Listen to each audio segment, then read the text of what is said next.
Hello everybody. Welcome back to PW IELTS and TOEFL Prep. My name is Vandana and guess what?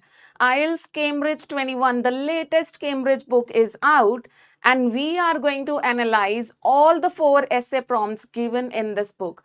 We are going to understand a lot many things about these essays and we are going to dissect every small detail about them. Let's see what we have on the agenda. All right, so the very first thing we are going to understand what is the type of essay that is given to us. We are also going to decode the question and understand exactly what is being really asked. And we are going to understand some common mistakes that students might make and ensure that we avoid them. And we are going to brainstorm ideas. We are also going to discuss the structure and we are also going to understand which idea to take in which body paragraphs. All that is on the agenda today. And let's get started with the very first prompt. Here you go. Now this is from the first test. So it says the best way to provide enough homes in large cities is to build tall apartment blocks. To what extent do you agree or disagree? Now, if you have been preparing for the IELTS exam for quite some time, you would know really well that this is an opinion essay wherein you are being asked to either agree or disagree. You need to maintain the same opinion throughout. Your opinion should be decided right in the introduction paragraph and then you need to maintain that throughout till the end. But let's understand some intricacies. This is a very interesting question. Let's tell you some intricacies about this question. Number one, always analyze the question. And how will you analyze the question? Always highlight the keywords given in the question. Now, the keywords here are, most students are going to probably ignore this, and this is the real game changer here. The best way. If you ignore this, that means you have not understood the prompt. But moving on, it says the best way to provide enough homes where? Not anywhere in the world, but specifically the question is about large cities. So your idea should be relevant to large cities. Enough homes in large cities is to build tall apartment blocks. Do you agree or disagree? So this is how you are supposed to highlight the keywords so that you don't miss any chunk. Best way, provide enough homes, large cities and tall apartment blocks. But what is the game changer here? Let's understand. Okay, so what is exactly being asked? Not should cities build apartments? This is not exactly what is being asked, that whether cities should have more apartments or not. That is not what the question is. The question says, are tall apartment buildings the best solution to housing shortages? What does it mean? Of course, you are going to take a stand. You are going to say whether you agree or disagree, or maybe you can even have a partial stance here. But let's imagine that you agree that this is the best way. Then obviously you will have to prove in both the body paragraphs. You will have to have 2 solid reasons explaining that why this is only the best solution. Why this is only the best solution, और इसको best prove करने के लिए how will you prove it the best solution? You will have to have other solutions also in your paragraph and compare them and demean other solutions. I will repeat. If you agree that, okay, this is the best solution, what is the best solution? To build tall apartment blocks. If you agree, you have to prove in your body paragraphs that this is the best solution. And how can you prove it if you are not comparing this with other solutions? So, if you are agreeing, fine, say I agree that this is the best solution. This is best because solution 1, 2, 3, X, Y, Z, they are not good enough. Why they are not good enough? Then explain a bit about it. So in short, whenever you have this phrase best way in your prompt, you need to become alert there. You need to become alert. Do not ignore it. On the other hand, if you disagree that no, this is not the best solution, in that case, you will still acknowledge this. In your body paragraph 1, you will still say that, okay, this solution is a good solution. Which one? The one given in the question. That is to build tall apartment blocks. Mind you, this is the structure you are following if you disagree. So in your body paragraph 1, you may say, okay, fine, this is a good solution, but not the best. And then you will give the best solution according to you in body paragraph 2. Another solution or another better solution according to you. Now let's see some ideas on it so that it makes more sense to you. But yes, this phrase must not be ignored, guys. Look here now. If you agree, then you can say, fine, this is a great solution. This is the best solution because it's going to save land. It's going to house thousands of people. And it also reduces urban sprawl as an urban spread. जो spread होता जा रहा है cities का, houses का, it will reduce that. But if you disagree, then you need other ideas. If you disagree, body para 1 में आप बोलोगे, fine, this is a good solution because it saves land. But body paragraph 2 में you will give other solution which is better according to you. And other solutions के लिए you have these ideas. Self-sufficient town outside cities. So we have mega towns these days outside cities, around the outskirts, which have everything inside those towns, whether it be gym or clubs or anything, everything is inside those towns. So that is one solution outside the cities. Redevelopment of abandoned areas. There are actually quite a few abandoned areas in the cities which can be redeveloped. And suburban development. Again, outside the cities, suburban development or far from the main downtown area, developing such areas would be another solution. This was the first question. Now let's move to the next one. Okay, some people say theaters and cinemas are no longer important because people can watch entertainment online. Others believe that they remain important economically and culturally. Discuss both views and give your opinion. The classic discussion essay this is, right? Now, if I have to identify, I'm sure you are also able to identify, it's discuss both views and your opinion is being asked. Now, the mistake that students make here is, the major mistake that I see happening, either only one side is discussed or both the views are not understood thoroughly. You need to thoroughly understand that what exactly they are asking without missing any important detail from the question, because the moment you miss an important word, your task achievement score, your task response score goes down. So number 1, it's discussion essay. Number 2, here we have these keywords.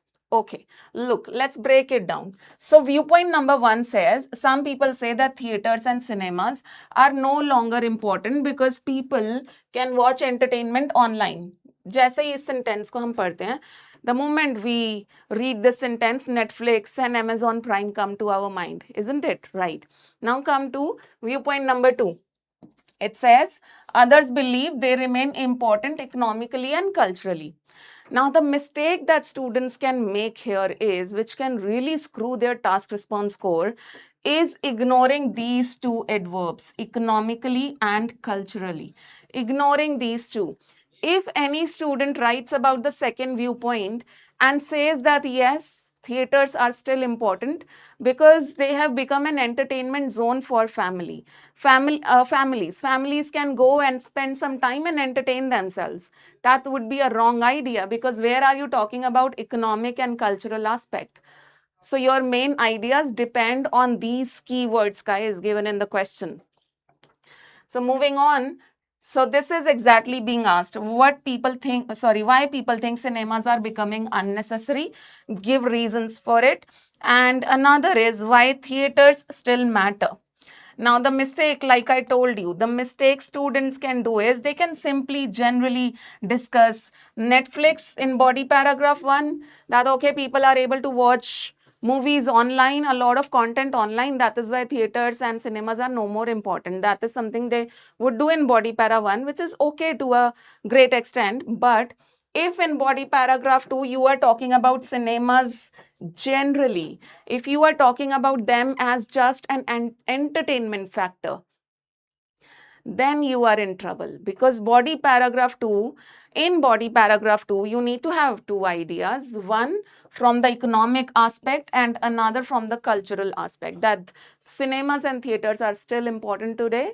Reason number one, economic aspect, not economical. Second, cultural aspect.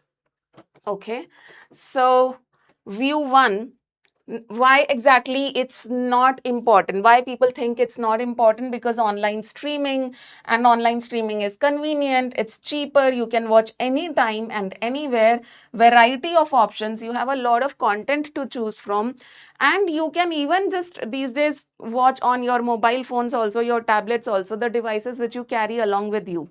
So these are some reasons which you can discuss in body para 1, stating that why people feel that cinemas have become unnecessary.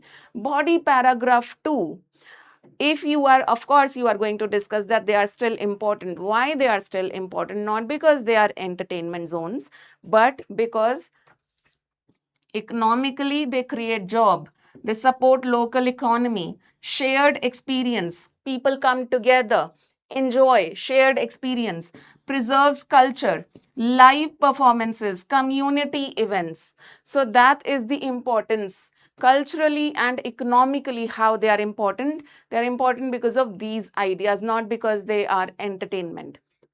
Moving on. Okay, the third question over here says all university undergraduate courses should include studying abroad or doing a work placement. Do the advantages outweigh the disadvantages? So it's a classic advantages outweigh disadvantages question type, where you have to state both pros and cons, and you have to give your own opinion also, stating that which side is more substantial for you, whether it's the advantages which is more substantial or the disadvantages. That's the identification of this question type, the classic advantage outweigh disadvantage. Now again, look at the keywords in this question. Let's dissect it. Here you go. All university undergraduate course. It's not about masters. It's about undergraduate course. And they are saying university undergraduate course should include studying abroad or doing a work placement. So the question is not saying that all students should study abroad or not. The question is that if this happens, if all university undergraduate courses include either studying abroad or doing a work placement, if these two aspects, one out of these two aspects is included in the undergraduate courses, then what exactly will be the pros and cons of such a situation? So basically, these are your keywords: undergraduate course, not masters, study abroad, work placement, advantages and disadvantages. And yes, one more thing. When it comes to study abroad, most of you would feel, you guys feel that it's only about Indians studying abroad. It's not like that. According to this question, never ignore the word all in the case of IELTS exam, even in your listening and reading. Whenever this word comes, be very alert. They are talking about all university undergraduate courses. That means across the world. That means even if a student is studying in Canada, a citizen of Canada, and they are in an undergraduate course, they must study abroad. Even they should go out of the country. That is what. So these questions are not India specific. Okay, right. Now moving on. What is exactly being asked? Should students study abroad? No, ये नहीं पूछा जा रहा है. The question is, should universities make this compulsory? Should universities make this compulsory? And if they do, if universities make this compulsory, what will be the pros and cons? That is being asked. So your ideas, the advantages can be real world skills, career readiness, communication skills, networking, confidence, global exposure, practical knowledge, n number of advantages. For disadvantages, definitely expensive for some, not available to everyone, course delays, visa issue, homesickness, limited opportunities, even culture shock. When you go abroad, when anybody goes abroad, they get a culture shock. So that is also one disadvantage. Right. So, moving on now, the fourth question over here says, some people argue that primary schools focus too much on formal learning. To what extent do you agree? How important is play in primary school? Again, we have an opinion essay. We are being asked to say whether we agree or disagree. So, this is an opinion essay. Other than that, what else you are going to focus upon is that this question is about primary schools. This question is not about senior school students who are in grade 10 or 12. It's not about them. Primary school means students till 10 years of age, students till class 5 in India. That's the primary school. So some people argue that primary school focus too much on formal learning. What is formal learning? Tests, exams, academic books, so इसके ऊपर ज़्यादा focus होता है. And in that age, when a child is in primary school, when a child is 8, 9, 10-year old, till the time they are 10-year old, a lot of focus is given on formal learning. To what extent do you agree or disagree? Firstly, you have to give your opinion that do you agree कि ऐसा होता है? And if you agree, you need to clarify that. You need to justify your opinion with just one reason in body paragraph 1. देखो, when in the prompt you have these kind of two questions, the first question is going to be discussed in body paragraph 1 and the second question is going to be discussed in body paragraph 2. So in body paragraph 1, you are going to justify whether you agree or disagree. And the second question says, how important is play in primary school? Again, not for senior students, it's for primary school students. How important is play for them? Okay.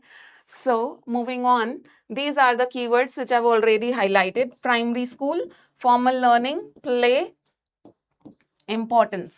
I personally feel कि अब at least ऐसा नहीं होता है, किसी जमाने में होता था, but now with modern parenting and modern schooling it's not happening any more. There are a lot of curricular, extra curricular activities that are happening in modern international schools nowadays. That's my personal opinion, but just think about your own opinion and try to justify it. So, question number 1, do schools focus too much on academics? Well, my personal opinion is here, no, they don't. These days, they don't. In the past, it was a different story. Question number 2, how important is play?